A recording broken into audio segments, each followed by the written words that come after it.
Nah, prosesnya yang di bagian bawah di sini nanti dia akan berfokus terhadap pembuahannya. Maka jangan heran sahabat semua kalau melihat pohon singkong dengan cara sistem pelukaan seperti ini. Halo, assalamualaikum warahmatullahi wabarakatuh. Jumpa kembali bersama Supri Suling. Pada kesempatan ini saya ingin mengulas sesuatu yang sangat berbeda. Tentu ini sangat penting sekali ya. Bagaimana cara kita menanam pohon singkong agar dapat berbuah lebih banyak daripada orang biasanya menanam. Nah, ini sebagai sampel aku mau menanam singkong roti ya. Ini ada singkong Jawa dan singkong roti. Sebagai sampel agar dapat menghasilkan buah yang lebih melimpah daripada orang umumnya menanam.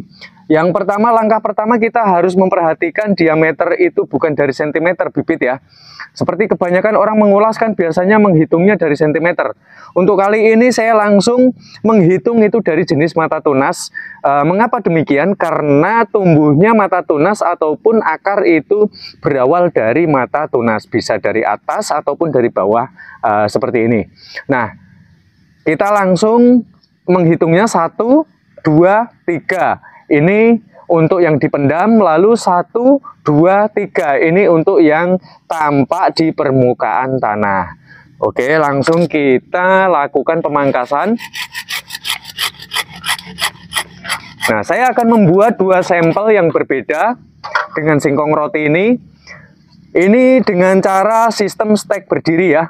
Lalu saya ingin membuat sampel dengan cara stek tidur ataupun stek rebah. Kita hitung kembali 1, 2, 3, 4, 5, 6. Nah, ini sama-sama 6 ruas tapi memiliki panjang yang berbeda ya. Ini langsung kita potong dulu. Nah, alasannya sekarang jadi sahabat semua tahu kalau memotong bibit singkong itu melihat dari mata tunas, bukan media sentimeter. Nah, ini yang jenis sistem tanam kubur ataupun stek tidur ya. Ini. Lalu ini yang dengan cara stek berdiri, kita harus memperhatikan mana bagian bawah dan mana bagian atas. Sebab nanti kalau sampai terbalik seperti ini, maka tanaman singkong kita tidak akan mungkin dapat tumbuh. Nah, seperti yang sahabat lihat tadi, ini bagian yang tidak dipotong, itu artinya bagian bawahnya itu masih utuh seperti ini ya. Dan kita perlu melakukan sistem pelukaan kayak gini. Tujuan dari pelukaan apa Bang? Kenapa sebagian besar petani menggunakan sistem yang demikian? Oke, di sini saya akan mulai menjelaskan.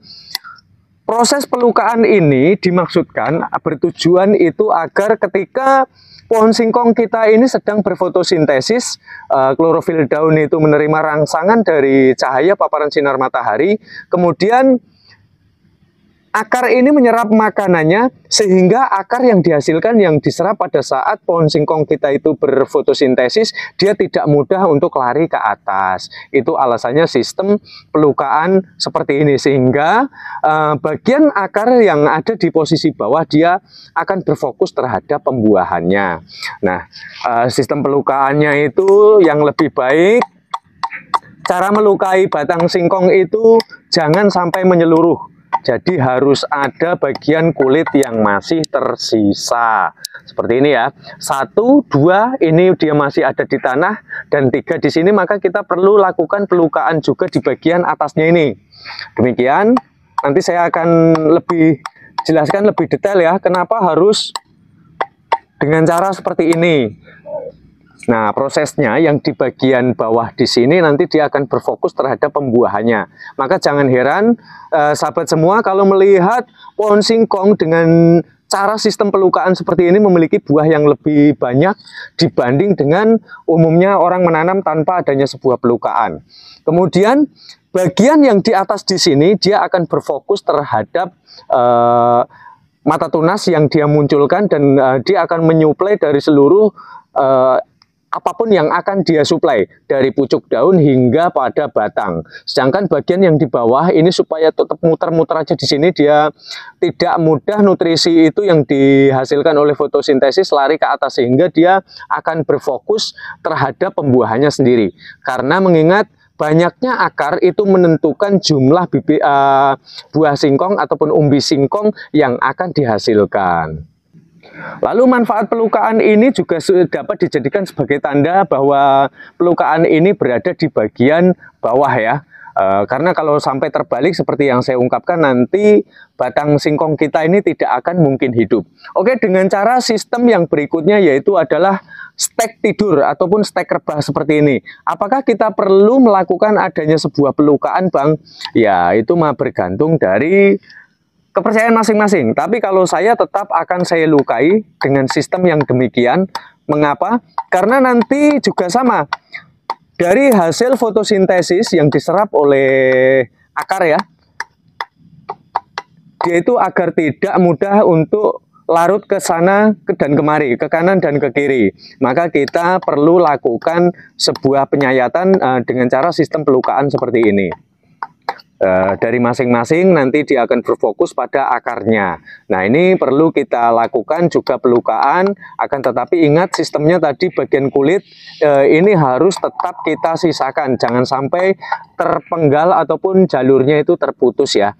Sedangkan dengan sistem stek tidur ataupun stek rebah ini kita tidak perlu menandai mana bagian atas dan mana bagian bawah ya, karena nanti cara menanamnya itu dengan cara stek rebah ataupun stek tidur.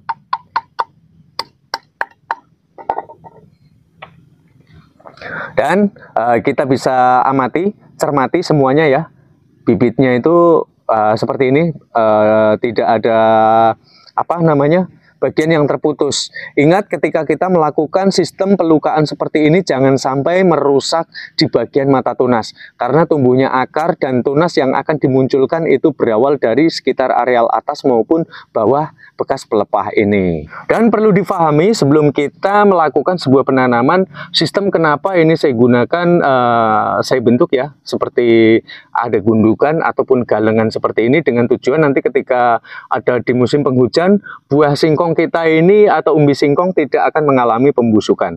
Dan media tanam kita ini sendiri menentukan apakah nanti pohon singkong kita itu dapat menghasilkan buah yang banyak.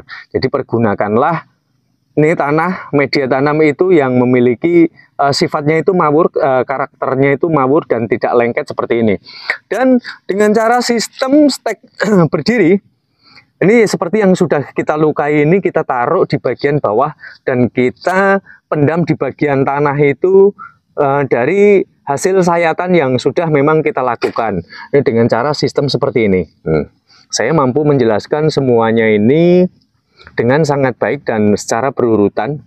3, di bagian atas ini akan memunculkan tunas, lalu yang di bagian bawah pelukaan ini dia akan berfokus terhadap akarnya masing-masing. Ya, dan inilah alasan mengapa sebagian petani melakukan dengan cara sistem menanam dengan cara dilukai pada sekitar areal batang.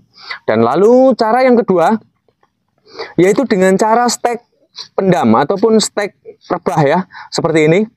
Langkah yang terbaik itu kita harus memperhatikan nih, jika terjadi satu lengkungan, biasanya batang singkong itu kita lakukan lengkungannya itu justru ditaruh di bagian atas ya, seperti ini, dengan tujuan apa? Supaya nanti di ujung sini dia itu teruruk bersama dengan tanah seperti ini, supaya nanti bibit singkong kita tidak mengalami adanya faktor pengeringan ataupun dehidrasi. Nah, kemudian yang di ujung sini pun sama, kita harus melakukan sistem penimbunan yang seperti demikian. Nah, untuk di bagian tengah ini sebaiknya harus kita sisakan dan kita munculkan seperti ini, karena dengan alasan, dengan cara ditampakkan seperti ini, maka akan segera dia memunculkan mata tunasnya yang baru. Ini bisa juga kita pendam, mungkin kita uruk, semuanya seperti ini, tapi nanti munculnya mata tunas itu pasti akan terhambat.